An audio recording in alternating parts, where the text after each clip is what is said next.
Hello everyone, welcome po sa unang araw ng ating daily devotions. Today, we want to meditate on 1 Thessalonians chapter 1, verses 9 to 10. So let's read this passage. Sabi ni Apostle Paul tungkol do sa mga believers sa Thessalonica, sabi niya, they tell how you turn to God from idols to serve the living and true God, and to wait for His Son from heaven, whom He raised from the dead, Jesus, who rescues us from the coming wrath. So Paul is describing kung ano yung nangyari sa mga believers doon sa Thessalonica, how God changed the direction of their lives. And so the title of our devotions for today is From Empty Pursuits to Lasting Purpose. And that's what happens when we believe in the Lord Jesus. At ito yung characteristic ng new creation. God changes the direction, of our lives. And we want to talk about it today. So, let's pray. Manalangin tayo sa Panginoon.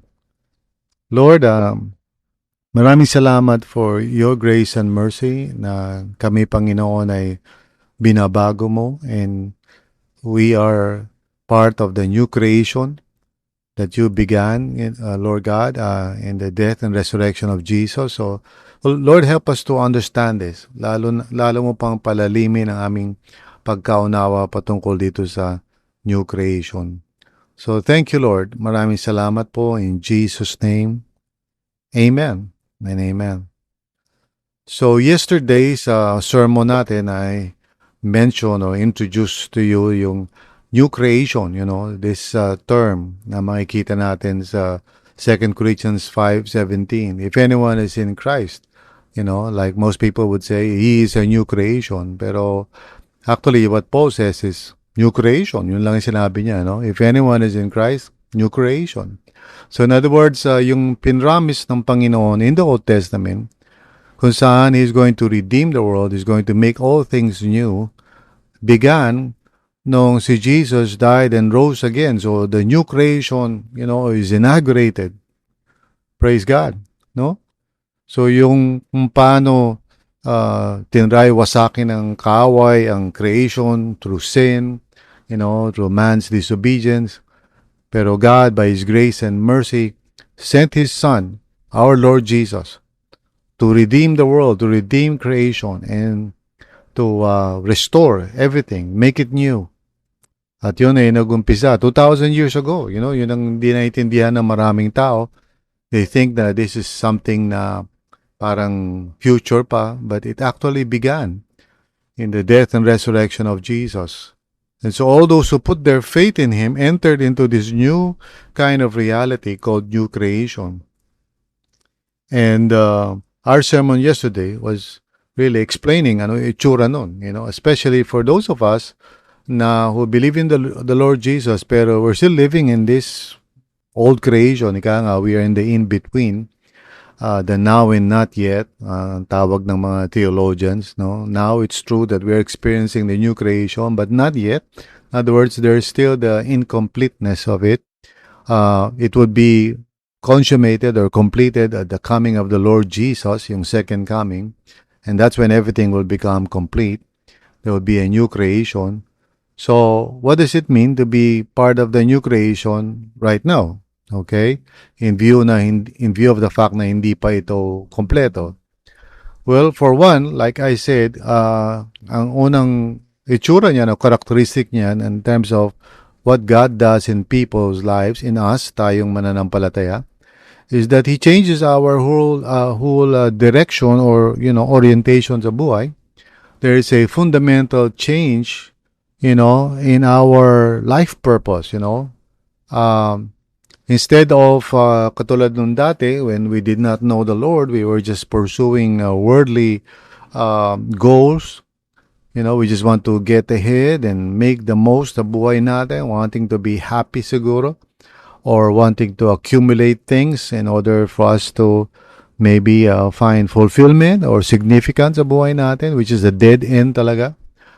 We were living our lives in blindness, hindi natin alam, and we were worshiping, all kinds of idols, money, power, sex, whatever, Ganun ang buhay natin prior to Christ. Pero, kaya a new creation because, when God, revealed to us His Son, our Lord Jesus, and we believed in Him, He turned us around and pointed us in the right direction toward the kingdom of God. So, hindi katulad nung dati na namumuhay tayo in a wasted kind of endeavor. The Lord now gave us purpose, gave us meaning. He changed our direction in life. And those of us who experience yung tatawag na born-again experience, alam natin to, I remember, there was a time that I was just living my life, wanting to be happy and so forth. Pero walang meaning, walang purpose yung buhay ko. But God came into my life, opened my eyes to the truth, and I believed in the Lord Jesus. And from then on, it just changed everything, no? Yung dating parang importante sa akin was no longer important to me. All I wanted was to love God, to serve the Lord, to worship Jesus in my daily life. So, ito yung unang characteristic ng mga tao na they become part of this new creation. God wants to restore all creation, and He's starting with people, with you and I, by changing our lives, changing our purpose in life. So, nung panahon ni Paul, panahon ng mga taga-Thessalonica, people were worshiping idols of various kinds, and yung sabi niya, yung mga taga-Thessalonica daw, they changed their orientation, they stopped worshiping idols and started worshiping the one true God and Jesus Christ, who is Lord of all. So, nagbago yung kanilang orientation in life. And of course, if you were living during that time, malaking implication nun. Kasi yung mga tao, basically, yung life nila revolved around idols, and temples and so forth. So, yung economic life nila, nakasalalay doon, yung social life nila, everything was dependent upon that religious, practice of worshiping all kinds of idols and engaging in pagan worship. Now, sabi niya doon sa mga taga-Thessalonica, nagpapatotoo siya na sabi niya, you turned around. God turned your hearts. Hindi na kayo nagwo-worship sa mga idols, kundi nagwo-worship na kayo sa the living and true God, sabi ni Paul. And hindi lang yun, they're now waiting for Jesus, to come back as He promised. So they are now living their lives in anticipation and hope. Each day, they put their faith in the Lord Jesus, in His promises, in His Word. So each day, ganun na yung orientation ng buhay nila. No longer like before. They are now worshiping God through Jesus, worshiping Jesus, trusting the Lord Jesus in their daily life. And for sure, it had a major effect sa buhay nila. Pero it was a testimony that God indeed brought them into this new creation existence nila na no longer like before. They are now part of the transforming grace that is at work in people's life. Na people experience this through the gospel, tayo rin. We experience this through the gospel when we believe in the gospel. So we also get turned around. We may not necessarily worship yung mga statues or anything. We have our own types of idols that we think would give us, financial security or social status or popularity, whatever you call it, comfort, may kanya-kanya tayong mga idols, and God turns us away from that empty kind of life, and brings us into the kind of life that is truly life in Christ Jesus our Lord. So, yung ating mga affections, yung parang pinapahalagahan natin, it gets turned around. It changes. So, kung dati gusto natin ng pleasure, gusto natin ng money, gusto natin ng success, now all we want really is just to love God, to serve the Lord, to be faithful to Him. So, nagbabago yung mga priorities natin. Kaya nga, makikita natin yung ano na yan pagbabago na yan sa yung tinatawag ko na change of affection, di ba? When a person is truly born again, yung orientation niya changes, Hindi na siya parang tulad ng mga tao na pinupursu lang nila kung ano yung mga worldly success. Now they want to worship the Lord together with others. Now they want to read their Bibles, to meditate on the Word of God. Now they want to serve the Lord. Now they want to give to the mission, and talagang pagbabago ng buong orientation. Okay? At itong pagbabago na ito, itong change of direction is really a testament or an evidence that we are now part of the new creation of God. No? Kasi yung desire natin to serve the Lord, to honor God, this is a change in our perspective. It's a miracle. It's a work of God. Hindi lang natin to basta, inisip o ginawa. This is God bringing us into this new kind of existence wherein God becomes the most important person, in our lives, at wala na tayong iba pang gusto kundi to serve Him, to honor Him, and to put our faith in Jesus Christ, His Son, our Savior. So, nagbabago po. Ito yung palatandaan, ito yung characteristic ng mga tao who become part of the new creation. Kasi yan talaga ang plano ng Panginoon. He wants to change the whole world, pero He starts with people, with you and I. Eventually, He wants to entrust the world, this new world, to people who are redeemed, whose life orientation is no longer sa sarili o sa mga worldly things, but who are now devoted to God, who loves others, So, kaya, yun ang kanyang ginagawa. Binabago muna niya yung mga tao tulad natin through the gospel, and then He changes our overall orientation in life. So, ito yung characteristic ng new creation, Mga tao na iba na ang direction sa buhay. I hope na you and I would truly manifest itong pagbabago na ito sa buhay natin. Of course, it is by God's grace. Hindi natin to ginagawa sa sarili natin.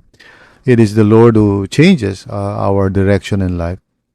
And kaya nga, hindi natin yan pwede i-fake news.